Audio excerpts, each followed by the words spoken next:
Welcome to another episode of Live Life by Design. Today we have another very special guest. The Doc is in the house, Mr. Doc from New York, Dwight Gooden. The ninth teenager to play for the New York Mets and the third youngest pitcher the Mets have ever had. Dwight is the youngest player in the National League, 19 years of age. Fastball struck him out, so Dwight Gooden gets his first major league strikeout. He had 300 of them last year at Lynchburg. So Dwight, one strike away from making Mets history as the youngest pitcher to pitch a shutout. Strike three did it. He struck out the side in the bottom of the ninth.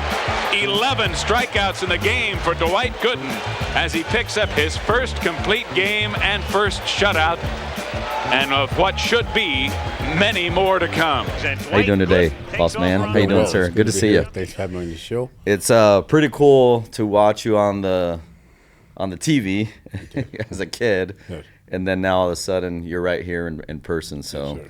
It's a pleasure to have you. Thanks for your time. Thanks for having me. Yes, sir. So talk to us about.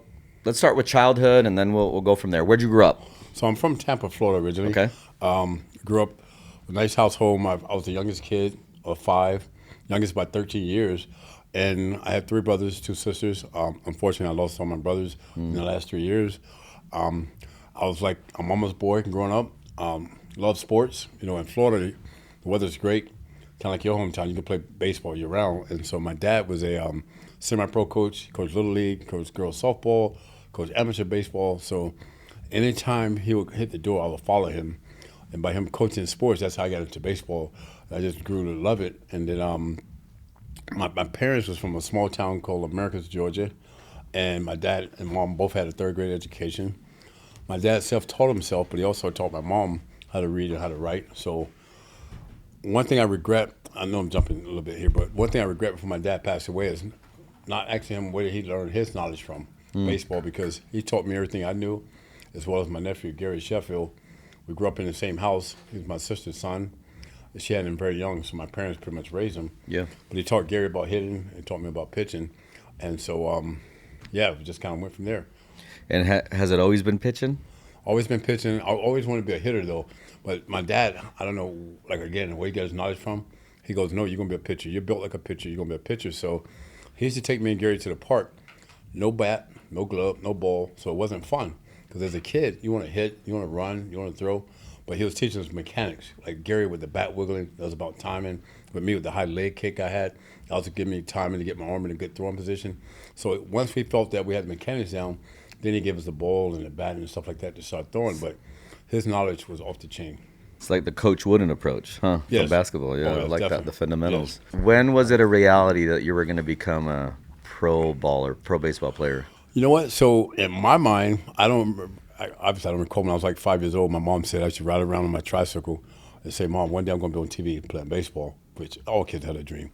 But I would literally, on weekends when I was in elementary school, I would get up on Saturdays, eat my cereal, go outside, throw the ball against the house, sometimes breaking windows. And Gary, my nephew, would eat his cereal when we watch cartoons, so I had to force him outside.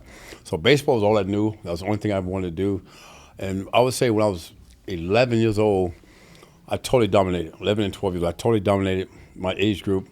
But then the next year, 13, you go to the bigger field, and things kind of equaled out a little bit. And not until probably my junior in high school when I felt like I had a good shot at making it to the majors. Because at that time, I started getting a lot of invitations to go to these trout camps. Growing up in Tampa at that time, we had Cincinnati Reds, had spring training in Tampa. Right up the street, the next town over was Lakeland. We had the Detroit Tigers. Plant City had the, who was the Plant City? Bradenton was the Pirates. So I got a lot of those that would come get me out of class, have me throw. But the thing that was amazing, so my junior year in high school, I don't know if you know these names. We had a guy, Floyd Yeomans. We had a guy, Vance Lovelace, and Albert Everett, who was Carl Everett's older brother. So we would play Tuesdays, Fridays, Saturdays. So those 3 guys would pitch those games. I played outfield, shortstop, and I was like a relief pitcher. Lovelace and Everett was a grade ahead of us. So Lovelace was number 1 pick by the Dodgers.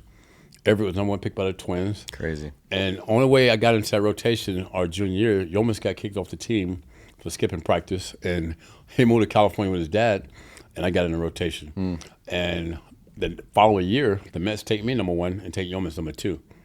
So and then it just took off from there. But out of that group, I was the first guy to make it to the majors. But I think I was more prepared from my childhood, working with my dad, and then coming in as like the after fight. He's good, but he's not ready yet. That made me work even harder and play in other positions. So when I got my opportunity, I was ready. That's awesome. And were you first generation pro, like, or did grandfather or dad or anything play in the majors? What I heard, I mean, I never met my grandfather. He had passed away once I got of age. He had a couple of tryouts with the Negro League. I don't think he made it. And my dad never played. He played amateur. So I guess I was like the first one, me and Gary. Awesome. Yes. But my dad, I mean, he was going to make sure I got in because every day we'll go to the park. I mean, even when baseball season was over. Not that he was forcing me to play, but just finding stuff for me to work on. And plus, I loved the game. I wanted to be out there. Yeah. Even when my season was over at the recreation center, we'll play against different neighborhoods, or we'll meet, like guys I went to school with, we'll meet halfway and play games because Just couldn't get enough of it. couldn't get enough. Yeah. And that's one of the things, like now the kids say, oh, it's easier to pick up a basketball because baseball you got to have 9 guys, but technically you don't. I mean, when you're playing pickup games, we can play 2-on-2 in a road, or you go to a park. If you don't have enough guys, you just play half of the field. You know, if the ball hits on the other side of the second base, it's out. So if you really want to play and you really love the game, you can find a way. Yeah, no doubt. So I lived in the Dominican Republic for 5 years. Okay. And all these stories that you hear. Have you been to the DR much? I've never been to DR. I know you've been to Puerto Rico. Yes. But it's real. Like, and they say, "Vamos para la play." Let's go to the play, which means the baseball park. Okay. And it doesn't matter. Like your glove can be a cardboard box. Yes. They're playing with the bottle caps and the big 5-gallon jug water bottle caps, Yep. broomsticks. It's whatever it takes, and you're balling like, 5, 6, 7 hours after you get home from school. So it's the real deal, and there's no excuses. Like if it's only 2 guys, you're playing baseball. If it's 3 guys, you're playing baseball. So that's the way I grew up. That's and, what we did. and that's the way to do it. And that's how there's so much skill. Yes. Coming from the DR and from how you came up through Florida, because it's just that no excuse mentality. Right. It's so funny because my wife's from Argentina. She comes to the States. She's from the same town that this phenom is from, Messi, right? She's from Rosario, Argentina. She gets to the States, and then there's this company called Calle, Calle, Calle or whatever. Okay. That's like for street soccer. And then they sell street soccer shoes and street soccer shirts and shorts. It's like, what? Okay. What? Like, there is no difference Right. between, like, pitch soccer and street soccer. Like, Yeah, same. Yeah. these kids will never get anywhere, because if they're having to I'm going to play street soccer today. Right. It's game over. Totally different? Yeah, it's Is it get kind out of of like here. in the States now with traveling baseball opposed to recreation baseball? Yeah. Because I know that's the disadvantage that the kids have. Like, I grew up in the inner city, so when I played Little League, I mean, the park was packed. And this we had 25 guys from our Little League park play at least one inning in the major leagues. But kids had opportunities to play. But now with traveler baseball and all these different showcases and all that, the inner city kids can't afford to play. I know. So they go into different It's a pay sports. to play, man. Yeah, they get cheated tough. out of that. Yeah, it's tough. So It's tough. they're not getting the same opportunities that we got growing up. Well, even in Puerto Rico, like the baseball field that I used to play on, like now there's like apartments on the field. It's sad to see how the sport's just. Yeah, it's totally different, man. It's just totally different. Who were some of your baseball heroes growing up? Mine was Clemente. Who was Well, yours? for me, Pete Rose is my guy. Pete Rose. I might be able to buy. So, growing up in Tampa, like I said, my dad used to take me to all the spring training games. Reds had spring training there, and he would tip the parking attendant so we can park in the players' lot. And Pete was the first autograph I got, so I fell in love with Pete right away. And a story about Pete: back then we had the Polaroid cameras, with the instant camera, where you take the photo and you slide the film out. So my dad used to carry that around with him, right? And so this one day we're leaving early. Pete's leaving early, and we have to run into him, and my dad goes, "There's Pete." I'm like, "Wow." So I wave, he waves. He goes, "Hey, kid, where you going?" I said, "Well, we're leaving." He said, "The game's not over." He said, "How can you get better if you're not watching the game, right?" I'm 9 years old. And I'm like, "Well, my dad," I put on my dad. So my dad was ready to go. So Pete, take the picture with me. And then he says, "Keep playing hard. Maybe one day you'll be playing with us." And I'm not exaggerating. 10 years later, I'm 19. I'm facing Pete Rose in the big leagues. Wow. And I remember talking to Pete about what he had told me. Of course, he didn't remember. But later in that season, when he came to New York to play, my dad brought that picture up, and I showed it to him. And he signed it for me. And until he passed away, we were pretty good friends. Wow. And last year, in Cooperstown, my grandson, who's 12 now, plays Little League Baseball, got to meet Pete. I have that picture somewhere on my phone. I'll show you when we're done. And got to take a picture with Pete. So hopefully it goes full circle. Yeah. But Pete was my guy, and Nolan Ryan. What did you like? I mean, I'm assuming I know the answer, but what did you like about Pete? Because then obviously you mentioned Nolan Ryan. I'm assuming. Well, with Pete was like being a Reds fan. I could say the whole lineup from like the 70s, man. Yeah. I used to be in my yard.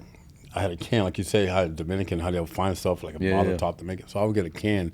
I would beat the can down to its flat, and I would be in my yard throwing it up and hitting off of it.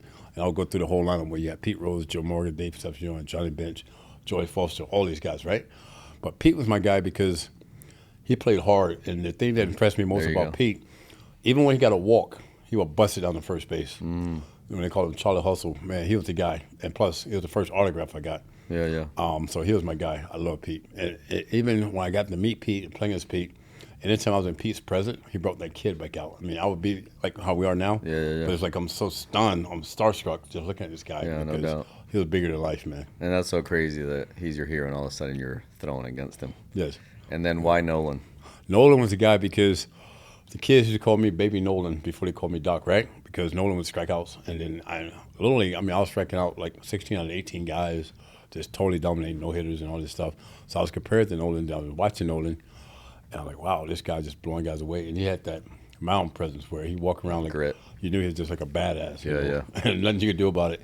And I was like one of the taller kids in Little League. And it's not necessarily a bully, but I would say more confidence than being cocky. And so Nolan became my guy. And I got to meet Nolan my first All-Star game in '84 in San Francisco in the clubhouse. And Nolan blew me away. He goes, I love the career you're off to. He said, every fifth day, if he's not pitching, he's looking to see if I'm pitching, and he's watching me pitch. I'm like, wow. That's super cool. That was pretty amazing, yeah. And then you got Rookie of the Year, right? Yes, '84. That's awesome. You were 19? 19. That's awesome. And then the Mets, right? Mets. It was at the Yep. Mets. Mm-hmm. So you played Mets, you played Yankees. Any other teams? Yeah, so I played 11 years with the Mets, and then in '95 they want to cut ties. I went to the Yankees for 2 years.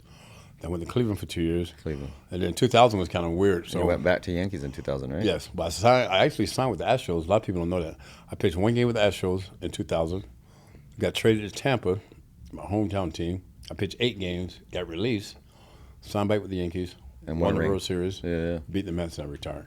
I figured that's a good way to go out. Yeah, that's awesome. It's time to get out. You know? But you follow the Mets mainly. I follow Mets mainly and the Yankees. I follow both. You follow both? Yes. Do you have more of a love for the Mets or the Yankees, or is it equal? And, I'm always or are you careful with what you're going to say next? No, I'm gonna tell you this first. So I'm a Met at heart always, and this shirt is from my anniversary when I retired my number last year with the Mets. I'll always be loyal to the Mets and thankful for the Mets. But when the Mets want to cut ties, I understood it. I got in trouble off the field, and they said we got to go different ways. But I wanted to stay in New York.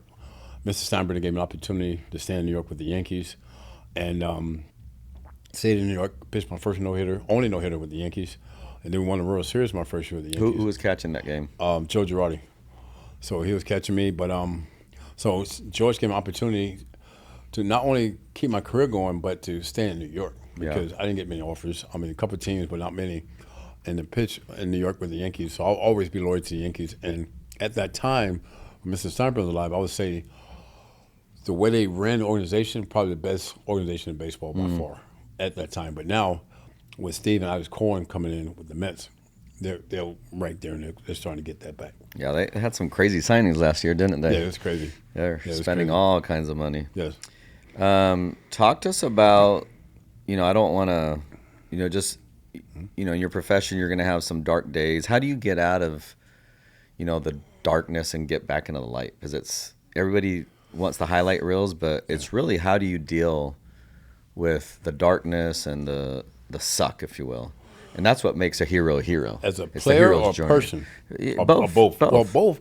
As a player, I would say it was easy. Not easy, but easier than a person because, you put on this pedestal with, and like my family, I come from a family where men don't hug, men don't cry. Sure.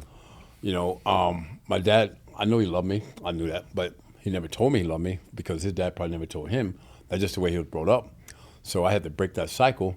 Then I had to learn those things because a lot of things you self-medicate when things are not right or when you have a problem. They say, Sure. oh, you're fine. Just have a drink over, pull your boobs up.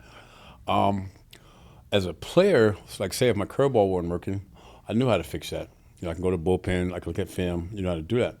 When I struggled with drugs and mental stuff, I can't do that no more because now I got to remove this mask. I had to stop trying to be a person that really wasn't. When they say, how you doing? Well, I'll say, I'm okay. I'm really not okay. Sure. So now I got to find somebody that I trust that I can share my feelings with and not going to get judged. They're not going to look at you any differently. They're going to look at you as a person, not the player.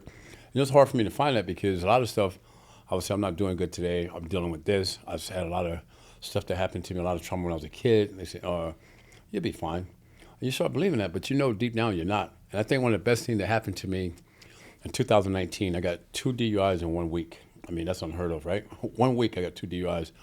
The judge told me, he goes, we can send you to jail for 60 days, or we can send you to rehab for 30 days. I'm going to let you pick. I said, well, you know, honestly, I don't want to do neither. He said, no, you're going to do one. You have no choice. And I said, you know what? I want to go to get mental help. He said, yeah, but you're not crazy. I said, no, I didn't say I was crazy, but my thoughts, I got sick thoughts because I would be going to purchase drugs, and I'm crying, literally crying, going to get drugs. So something there ain't catching up. Sure. Why is that going on? So I said, let me go to this place. So I went to this place, High Focus, in Morristown, New Jersey.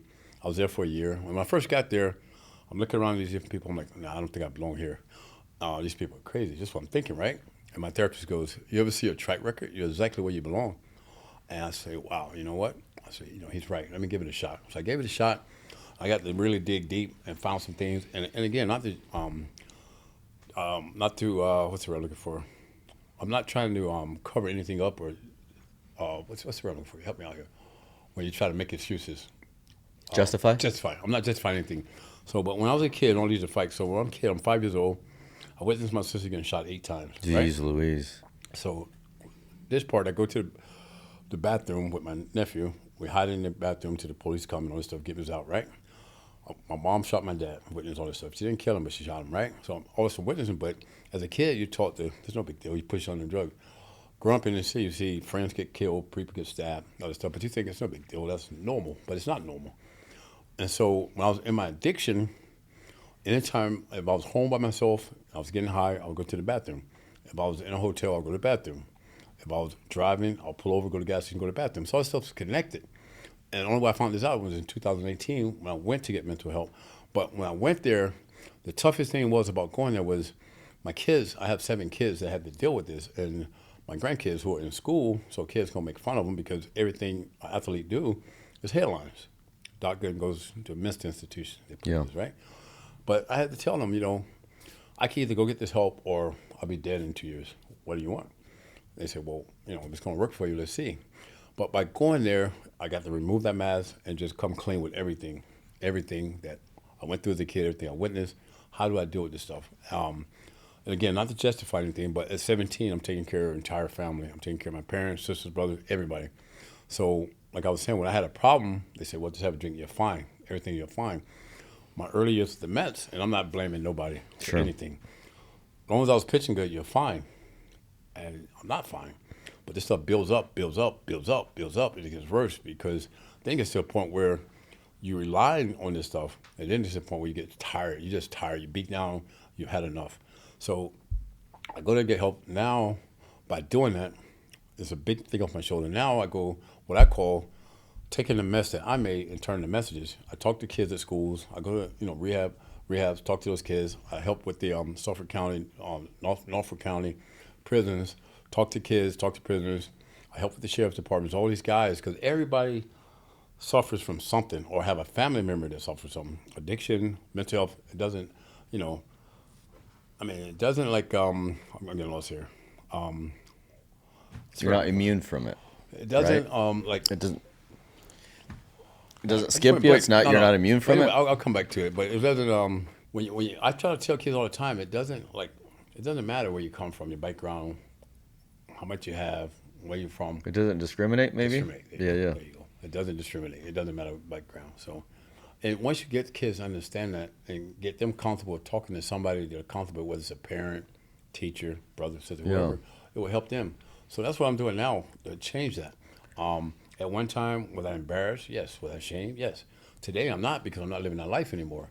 I'm able to talk about it openly and just share the message. Super powerful. Super powerful because I'm sure it's a lot of people that's lost their life that have done a lot less than I've done.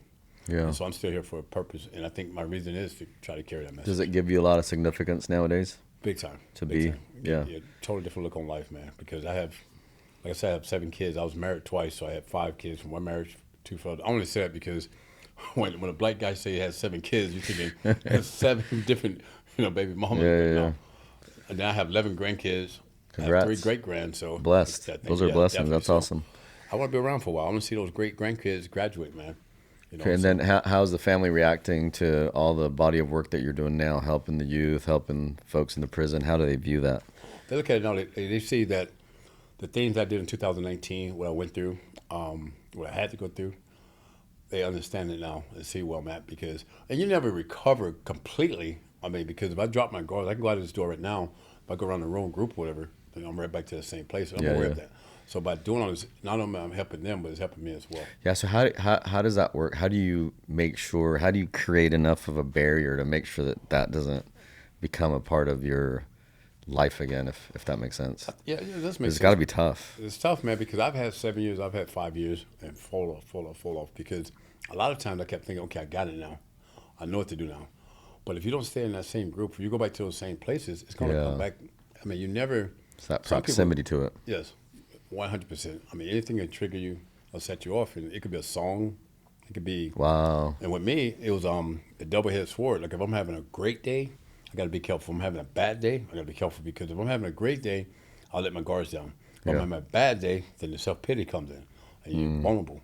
So you got to be careful of it. Yeah. I think the main thing is being able to have a good support group, be accountable, have someone you can talk to every day, or just check in. Good morning, good afternoon, or have a good night.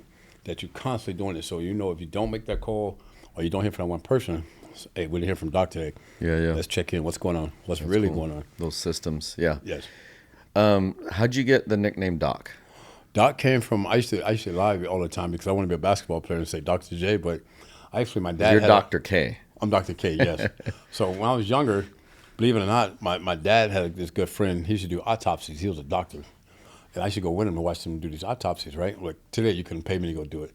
I'll watch him do it. And he used to always tell my dad I'm going to be a doctor. So anytime I would have a game, like in high school, we'll have a game, I'll be pitching. I get 2 strikes on a batter. My dad friend would say, come on, Doc, operate on him, Doc. You got a new patient, Doc. Oh. And we had the local newspaper around one day and started writing Doc, calling me Doc. And then my teammates was teasing me, calling me Doc, right? So now you get drafted. And everybody that plays sports, you have a nickname. They give you nicknames. So they try to give me the nickname Goody. I didn't like that. I say back home they call me Doc. So they started calling me Doc in the minor leagues. And then when I got to the majors, they added the K for strikeouts. Yeah, awesome. Favorite teammate at the Mets? Strawberry.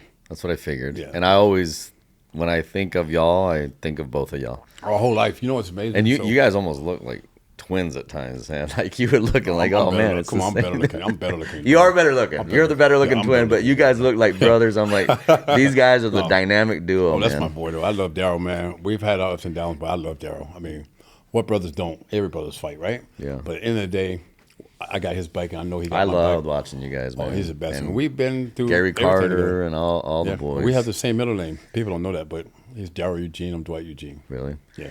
Didn't you guys have like one of the longest games recorded in history or something back in the 80s? Mets, 85. Yeah, I was watching that I started that game.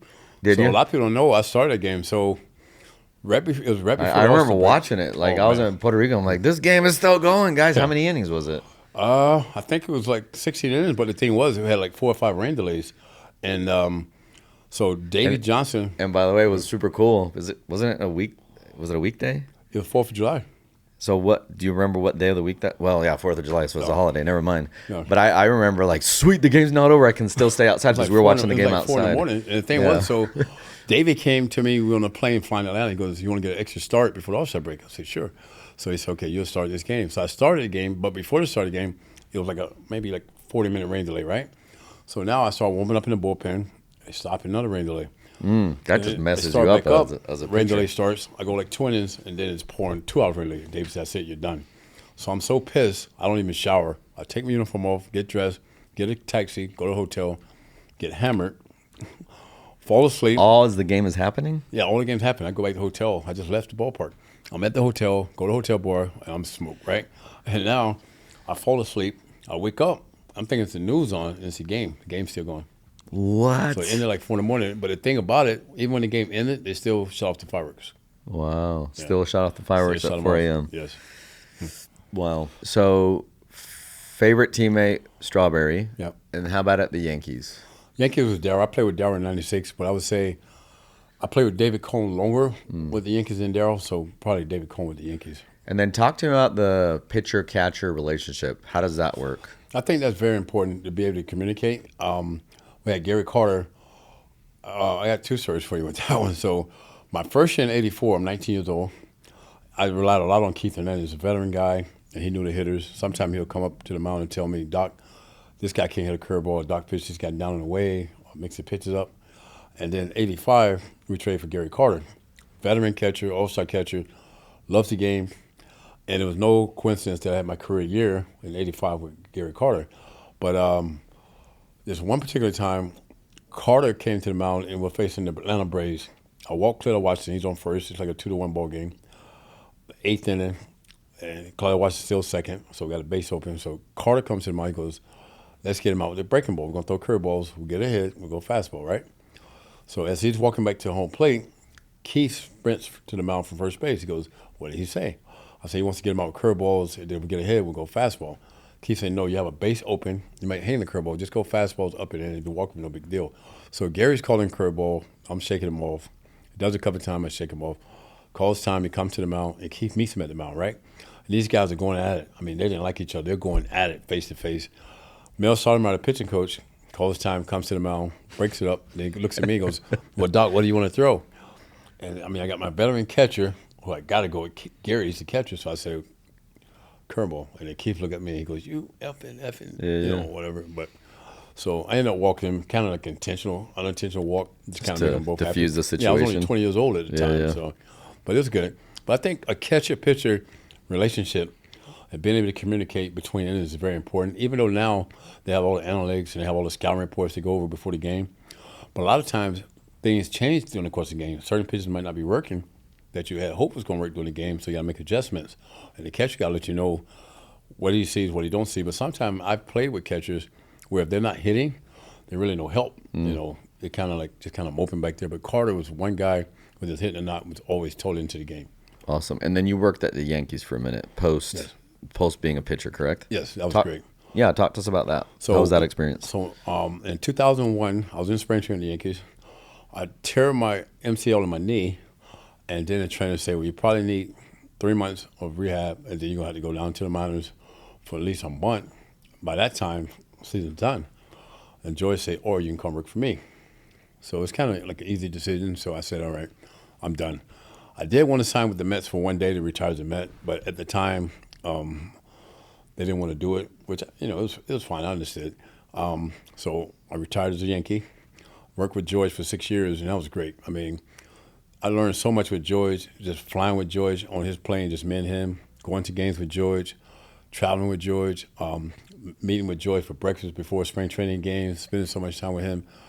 He not only taught me about being a parent, being a father, and being, you know, in the front office, what all that meant, but just the love he had for people and all his charity work and the things he did, you know, for the community in Tampa and New York meant a lot. And I think a lot of times he was misunderstood because he was tough, but at the end of the day, you know, he was in your corner and he was going to put you in the best position to succeed, and he wanted the best.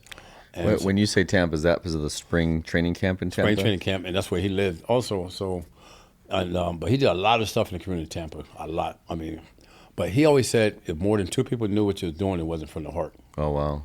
And that's deep. Can you say that again? Yeah, he said if you did something, and he said if you did something for someone and more than 2 people knew, then it wasn't from the heart. Wow, that's deep. That was deep, yes. And he was a good man. And he should be in the Hall of Fame also. Wow. You know, yep. I truly believe that. Yeah, it's interesting how, you know, the Yankees always had these extra set of standards, you know, the facial hair and, you know, no names on the back, all that stuff. And it's just cool to know some of the, you know, some of the customs and some of the philosophies of George that you just mentioned. That's Thank you for sharing. Yeah, definitely. Why don't we end with this? Well, two more questions. Mm-hmm. So maybe three. We'll see. Yep. So one is I give you a box, and in this box is everything. How old are you now, if you don't mind me asking? 60. You're 60 years old. So I give you this box, and over the 60 years of your life, you've lost some things. You still have some things, but I give you this box, and in this box, things, not people, not figurative objects. What would Doc look for first in this box of things that you've lost over the years, over the 60 years? The one thing that sticks out more than anything would be the opportunity, because I missed the World Series parade in '86, and I could never redo that. So I would look in that box for like a magic wand where I can turn back the time to make that parade. I love it. Okay, another one. So now there's this room that you walk into, and here are all the people that you met throughout the 60 years of your life. Some people have already gone. You know, they've passed away. They're on the other side. Some people are still living. You enter this room. Everybody's there. Who do you go run to, hug, and talk to first? Out of people that I've met or want to meet, or I would probably say my mom. Your mom? Yeah, I miss my mom. Yeah. Yeah. And then if you don't mind, would you elaborate? Maybe what are some of the things that you'd want to share with her? I would like for her to see where I am today, because when she was sick in 2015, she had a massive heart attack, and then they say she wouldn't last long, but she lasted an extra year. And I was active in my addiction at that time, and I would like for her to see where I'm at today and the things I'm doing today, because my mom was a very giving person. Even when she wasn't feeling well, she took care of my dad and her mom and worked 2 jobs and still had a hot meal on the table for us to eat, and always had open arms for people. And if she could just see where I'm at today compared to where I was when she was sick, I think she'd be very happy. That's beautiful. Thank you for sharing that. Yep. Okay, final question for you, Doc. And you've been very generous with your time and just so many good nuggets of wisdom, and just I'm loving this. And I'm sure that our viewers are just writing things down. There's a lot of cool practical things that they can start implementing in their lives.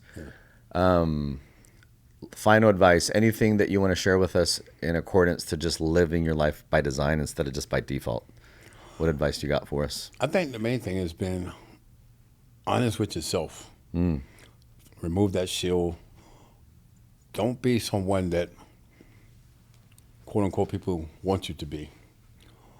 Be the person that, like you say, you're designed to be, and only you know that inside. And never have fear of the outcome of any situation by being yourself and having someone you can talk to and not be judged. Be yourself. Everybody else is taken. That's right. Be yourself. That's it. Yeah, I think the most beautiful thing that a human being can be is their authentic, true self. And I think once we allow ourselves to be our authentic, true self, you don't need all these other stimulants or, things in your life that kind of turn out that light, if that makes sense what I'm saying. No, I get it. Like, we just have to stop worrying so much about what other people think about us. I tell my kids this all the time.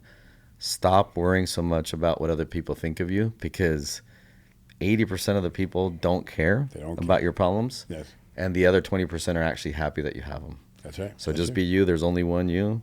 Yes. Live authentically, live genuinely, and you'll have a much greater, beautiful, fulfilled life. I agree. Doc, much love to you, brother. Thank you. Thanks Appreciate the journey that you're on. You're a hero to many. Keep doing good things. Keep inspiring so many. And once again, thanks for your time. And this is Live Life by Design. My pleasure. Thanks for having me, brother. All right, brother. I appreciate you. Yes, sir.